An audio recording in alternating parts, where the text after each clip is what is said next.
ಅಡ್ಡಿಲ್ಲ ಮಾರಾಯ. ಗುರುಮಠದಲ್ಲಿ ನಾವಿದ್ದಾವಾಗ ತಾನು ತಗ್ಗಿಸುವಾಗ ನೋಡೋದೇ ಆಗಿದೆ. ಆದ್ರೆ ಈ ವರ್ಷ ನಿನ್ನನ್ನು ಇಲ್ಲಿಗೆ ಕರೆದುಕೊಂಡು ಬಂದ ಮೇಲೆ ನಮ್ಮ ತೀರ್ಮಾನ ಹೇಗಿತ್ತು? ಎಂತವರ ನಮ್ಮ ಎದುರು ಬರಲಿ ತಲೆ ಮಾತ್ರ ಕೆಳಗೆ ಹಾಕಬಾರ್ದು. ಎದುರು ತಲೆ ಕೆಳಗೆ ಹಾಕುವಾಗಾಯ್ತು. ನಿಮ್ಮ ಪರಿಸ್ಥಿತಿ ನೀವ್ ಹೇಳ್ತೀರಿ, ನನ್ ಕಷ್ಟ ಯಾರು ಹೇಳಿ ಸಾಯುವ? ಏನಾಗಿದೆ? ನಿಮ್ಮಿಬ್ರಿಗೂ ತಲೆ ಕೆಳಗೆ ಹಾಕುವ ಸಮಸ್ಯೆ ಆದ್ರೆ ಒಂದಂತೂ ಅಷ್ಟೂ ಜನರ ಎದುರು ತಲೆ ಮ್ಯಾಲ್ ಮಾಡ್ಕೊಂಡೇ ಮಾತಾಡ್ಬೇಕು. ನನ್ ಕುತ್ತಿಗೆ ಎಷ್ಟು ನೋಡ್ಲಿಕ್ಕಿಲ್ಲ. ಹೌದಲ್ಲ, ಆಲೋಚನೆ ಮಾಡ್ಲಿಲ್ಲ ನಾವು. ಆದ್ರೂ ಒಂದು ಗೆಳೆಯ, ನಮ್ಮ ನಿನ್ನ ಪರಿಚಯ ಎನ್ನುವುದು ಇವತ್ತಿನ ಬಹಳ ವರ್ಷದ ಹಿಂದಿನ. ಆದ್ರೂ ನಿನ್ನನ್ನು ನಾವು ನೆನಪಿಸಿಕೊಳ್ಳಲಾಗ ಸ್ವಲ್ಪ ಗುರುಮಠದ ನೆನಪು ಮಾಡ. ಇದ್ದದ್ದಾದ್ರೆ ಹೇಗೆ? ನನ್ನನ್ನ ಬಿಟ್ಟು ನೀವಿಲ್ಲ, ನಿಮ್ಮನ್ನು ಬಿಟ್ಟು ನಾನಿಲ್ವೇ ಇಲ್ಲ. ಒಂದೇ ಗುರುಮಠದಲ್ಲಿ ವಿದ್ಯಾಭ್ಯಾಸ ಮಾಡಿದವರು 3 ಜನ ಒಂದೇ ಕೋಣೆಯಲ್ಲಿ ಕುತ್ಕೊಂಡು ಈ ಬದಿಯಿಂದ ನೀ ಗಾಳಿ ಬಿಡ್ತೇ, ಈ ಬದಿಯಿಂದ ಇವ ಗಾಳಿ ಬಿಡ್ತೇ, ಇಬ್ರು ಬಿಟ್ಟು ಗಾಳಿ ನಾ ತಕೊಂಡೆ ರಗಡ ನಾವು ಒಂದು ಬದಿ ಮೇಲೆ ಬಿಡ್ತೇವೆ. ನಿನಗೆ ಎಷ್ಟು ಹೇಳ್ತೇನೆ ಅದು ವ್ಯವಸ್ಥೆ ಮಾಡಬೇಡ. ವ್ಯವಸ್ಥೆ ಮಾಡಿದ್ರೆ ಮತ್ತೊಬ್ಬರಿಗೆ ಹೇಳಬೇಡ, ಕೊಟ್ಟದ್ದಕ್ಕೆ ಪ್ರಯೋಜನ ಇರುವುದಿಲ್ಲ. 2 ತಂದಿದ್ದೇನೆ, ಬನ್ನಿ ವ್ಯವಸ್ಥೆ ಉಂಟು, ಬದಿ ಕರೆಯು. ಎಂತದ್ದು ಎಂತ ಅಂತಲ್ಲ ಮರೆಯ. 3 ಜನ ಒಂದೇ ಕೋಣೆಯಲ್ಲಿ ಗಾಳಿ ಸೇವನೆ ಮಾಡುದಿಲ್ವಾ? ಗಾಳಿ ಸೇವನೆ ಅದು ಅಭಿನಯ ಅಂತ ಕರೆದಿದ್ದು ನಿನ್ನದು. ಗಾಳಿ 2 ಹೊಳ್ಳೆ ಹೋಗುದ್ ಬೇಡವನ? ಒಳ್ಳೆಯ ಅಭಿನಯ. ನಿನ್ನ ಅಭಿನಯದೊಳಗೆ ಮುಚ್ಚಿಟ್ಟ ಸತ್ಯ ಹೊರಬಿತ್ತಲ್ಲ, ಗೊತ್ತಾಗ್ಲಿಲ್ಲ. ಅಷ್ಟು ಮಾತ್ರ ಅಲ್ಲ, 3 ಜನ ಸೇರ್ಕೊಂಡು ಒಂದೇ ಚಾಪೆ ಹೊಡಿ ಮಾಡಿ ಸ್ವಲ್ಪ ಏನಾದ್ರೂ ಹೇಳ್ಬೇಡ, ಗೊತ್ತಾಯ್ತು. ನೋಡು, ನೀನು ಪ್ರಚಾರ ಮಾಡ್ತಿದ್ರು ತೊಂದ್ರೆ ಇಲ್ಲ, ಅಪಪ್ರಚಾರ ಮಾತ್ರ ಮಾಡ್ಲಿಕ್ಕೆ ಹೋಗ್ಬೇಡ. ಇಲ್ಲ, ಅಪಪ್ರಚಾರ ಮಾಡಿದ್ದು ಎಂತ? ನಾವು 3 ಜನ ಮಲಗುದು ಹೇಗೆ? ಒಂದೇ ಚಾಪೆ ಮೇಲೆ 3 ಮಲಗ್ತೇವೆ ಅಲ್ವಾ? ಒಂದೊಂದು ದಿವಸ ನಿಮ್ಮಿಬ್ರಿಗೂ ತಲೆ ದಿನ ಸಿಕ್ಲಿಲ್ಲ ಹೇಳಿ ನನ್ನೇ ತಲೆ ಹೊಡಿ ಹಾಕೊಂಡು ಮಲಗಿದ್ದಿಲ್ವಾ? ಬಹಳ ದಿನ ಉಂಟು. ಅಷ್ಟು ಮಾತ್ರ ಅಲ್ಲ, ನಮಗೆಲ್ಲಾದ್ರೂ ಬೇಸರ ಇತ್ತು ಅಂದಾಗ ಮಲಗಿದಂತ ಆ ಚಾಪೆಯನ್ನಲ್ಲೇ ಮರ್ಚಿಟ್ಟ ಅಲ್ಲೇ ಒಂದು ಸಣ್ಣ ದೀಪ ಹಚ್ಚಿ 3 ಜನ ಸುತ್ತ ಕುತ್ಕೊಂಡು ಏನಾದ್ರೂ ಹೇಳ್ಬೇಡ. ಒಂದೊಂದು ದಿವಸ ಒಳಗೆ ಹೊರಗೆ ಆಗ್ತಾನೆ ಎಂತದೆಲ್ಲ ಕಲಿಸಿ ಅದಕ್ಕೆಲ್ಲ ನಾವಿಲ್ಲ, ಗೊತ್ತಾಯ್ತಾ? ಯಾವುದು ನೀನ್ ಹೇಳಿದ್ದಕ್ಕೆ ನಾವು ಭಜನೆ ಮಾಡುದಿಲ್ವ ಮಾರಯ್ಯ? ಮತ್ತೆ ಹಾಗೆ ಹೇಳುದು ಅದು ತಾಳ ಲಯಕ್ಕೆ ಸಿಕ್ಕುದ್ ಬೇಡವಾ? ಯಾವ ತಾಳು? ಇದು ಬಾಯಿ ತಾಳ. ಭಜನೆ ಹೇಗೆ? ಅಕಿಳಂಕ ಚರಿತ ಮಕ್ಕಳ ಮಂಡ್ಯ ತರಿತ. ನೀನು ಮಕ್ಕಳದೊಂದೇ ಅಲ್ಲ, ಇವತ್ತಿನ ಇದ್ದವ್ರ ಮಂಡಿ ಅಷ್ಟು ತರೀತೇನೆ. ಅಕಳಂಕ ಚರಿತ ಮಕ್ಕಳ ಕುಂಡಲದಾರ ಪೊಲೀಸು ಗಜವಾದನ ಆಗ್ತಾರೆ ಈಗ.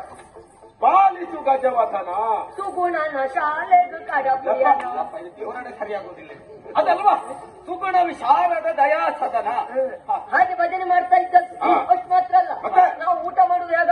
ಒಂದೇ ತಟ್ಟೆಗೆ ಅನ್ನ ಹಾಕ್ತೇವೆ, ಸುತ್ತ 3 ಕೂತ್ಕೊಳ್ತೇವೆ, ಪ್ರಾರಂಭಿಸ್ತೇವೆ. ಒಂದ್ ರೀತಿಯಲ್ಲಿ ಹೇಳ್ಬೇಕು ಅಂತಂದ್ರೆ ಈ ಬೀದಿ ನಾಯಿಗಳಿದ್ದ ಹಾಗೆ. ನಿನ್ನ ಸಾಲಿಗೆ ನಮ್ಮನ್ನ ಧರಿಸಿದ್ದೇನೆ. ನಾಯಿಯ ಆಸ್ತಿಗಂಧದ್ದ ಈ ನಾಯಿ ಅಂತ ಹೇಳಿದ್ರು ತಪ್ಪಿಲ್ಲ. ಯಾಕೆ ಗೊತ್ತಾ? ನಾಯಿ ಬಗ್ಗೆ ನಾವು ಹೇಳಬೇಕು ಅಂತ ಆದ್ರೆ ಮನುಷ್ಯನಿಗೆ ನಿಯತ್ತಿಲ್ಲ, ನಾಯಿಗೆ ನಿಯತ್ತುಂಟು. ಹುಟ್ಟುತ್ತಲೇ ಅಣ್ಣ ತಮ್ಮಂದಿರು, ಬೆಳೆಯುತ್ತಲೇ ದಾಯವಾದಿಗಳು, ಒಟ್ಟಿಗೆ ಇರ್ತಾರೆ, ಒಟ್ಟಿಗೆ ಊಟ ಮಾಡ್ತಾರೆ, ಹಿಂಬದಿನ ಚೂರಿ ಹಾಕುವುದು ಗೊತ್ತೇ ಆಗುವುದಿಲ್ಲ. ಹಾಗಿದ್ರೆ ಆ ಮನುಷ್ಯನಿಗೆ ನಿಯತ್ತುಂಟೆ? ನಿಯತ್ತಿಲ್ಲ ಎನ್ನುವುದನ್ನು ಆ ಮನುಷ್ಯನೇ ತೋರಿಸಿಕೊಟ್ಟಿದ್ದಾನೆ. ಎಲ್ಲಿ?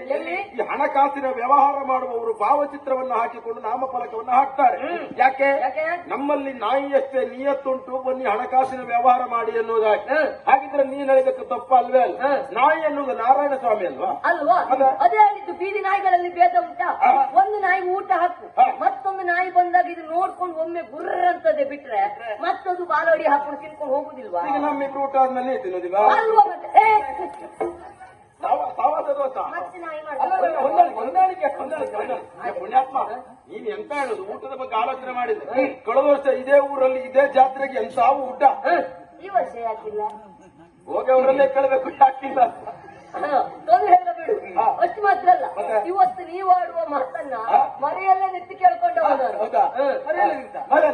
ಇದು ಒಳ್ಳೇದಲ್ಲ. ಯಾವುದು? ಮನೆಯಲ್ಲಿ ಕೇಳಿ ಆತಿಥ್ಯ ಮಾಡುದು. ಯಾಕೆ ಮುಂದೆ ಬರಲಿಲ್ಲ? ಈ ಪ್ರಸಂಗದಲ್ಲಿ ನನ್ನ ಅಗತ್ಯವೇ ಇಲ್ಲ ಅಂತ ಮಾಡಿ. ಯಾವ ಪುಣ್ಯಾತ್ಮ ಹೇಳಿದ್ದ? ಈ ಪ್ರಸಂಗ ನಿನ್ನ ಅಗತ್ಯಕ್ಕೆ ಮಾಡಿದ ಬಿಟ್ರೆ ತಮ್ಮ ಅಗತ್ಯಕ್ಕಲ್ಲ. ಅದು ಗೊತ್ತಾದ ಮೇಲೆ ಓಡ್ ಬಂದೆ. ನಾಳೆ ನೀನು ಅಗತ್ಯ ನೀನು ಇಲ್ಲಿಯೇ ಮಂತ್ರಿ. ನಾನೇನು ಗೊತ್ತಾ?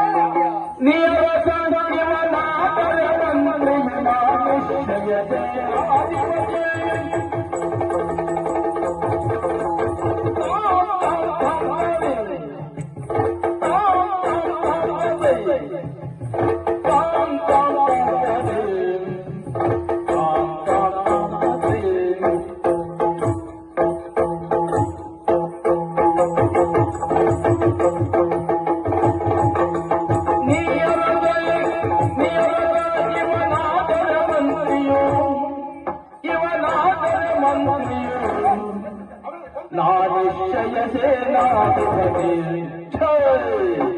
ನಾನಿಶ್ಚಯ ಸೇನಾಧಿಪತಿ ರಾಣಿಯರಾಗದ ಪೂರ್ವಿಯು ಕರ್ಣರು ರಾಣಿಯರಾಗದ ಪೂರ್ವಿಯು ಕರ್ಣರು ಈಲನ ಸ್ವರ್ಗವೆತ್ತಿದ ತುದಿ ಈಲನ ಸ್ವರ್ಗವೆತ್ತಿದ ತುದಿ ರಾಣಿಯರಾಗದ ಪೂರ್ವಿಯು ಕರ್ಣರು ಈಲನ ಸ್ವರ್ಗವೆತ್ತಿದ ತುದಿ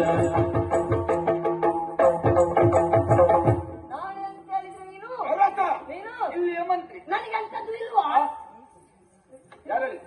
ನೀನು ಸಾಮರ್ಥ್ಯದವರೇ ಎಲ್ಲವೂ ಉಂಟು. ನೀನು ಅಸಾಮಾನ್ಯ ಅಂತ ಹೇಳಿ ನೀನೊಬ್ಬ ಅಕ್ರಮಾನ್ಯ. ನನಗೆಲ್ಲ ಉಂಟು ಜಾಗ. ಯಾರು ಹೇಳಿದ್ರು ಈ ವರ್ಷ ನಿನ್ನಲ್ಲಿ ಕರ್ಕೊಂಡು ಬಂದು ಎಷ್ಟೊತ್ತಿಗೂ ನಾನು ನಿಮ್ಮ ಮುಖ ನೋಡ್ತಾ ಇರ್ಬೇಕು ಅಂತ ಅಲ್ವಾ ದೇವ್ರ ಎದುರುಗಡೆ ಪೆಟ್ಟಿಗೆ ಹಾಕಿ ನಿನ್ನ ಕೂರ್ಸಿದ್ ನಾನು ಸುಳ್ಳಲ್ಲ. ನೀವು ಕೂರ್ಸಿದ್ ಹೊಟ್ಟಿಚ್ಚಲ್ಲೇ ಕೆಳಬದಿಯಲ್ಲಿ ಕೂರ್ಸಿದ್ ಪಂಚಗಜ್ಜೆ ತಕೊಂಡು ಹೋಗ್ಲಿಕ್ಕೆ ಅಷ್ಟು ಜನ ಬಂದು ನೀವು ಮೆಟ್ಕೊಂಡು ಹೋಗಿ ಸಾಯಲಿ ಅಂತ ಕೆಳಬದಿಯಲ್ಲಿ ಕೂರ್ಸಿದ್. ನೀನ್ ಅಷ್ಟೊತ್ತಿನ ಪೆಟ್ಟಿಗೆ ಮೇಲೆ ಕೂತ್ಕೊಳ ಅವ್ರು ಕೂತ್ರು ರಾಕಲೆ ಅದು ಬೇಡ. ಎತ್ತರವಾದ ಜಾಗ ಬೇಕು ನನಗೆ. ಇನ್ನೂ ದೊಡ್ಡ ಜಾಗ.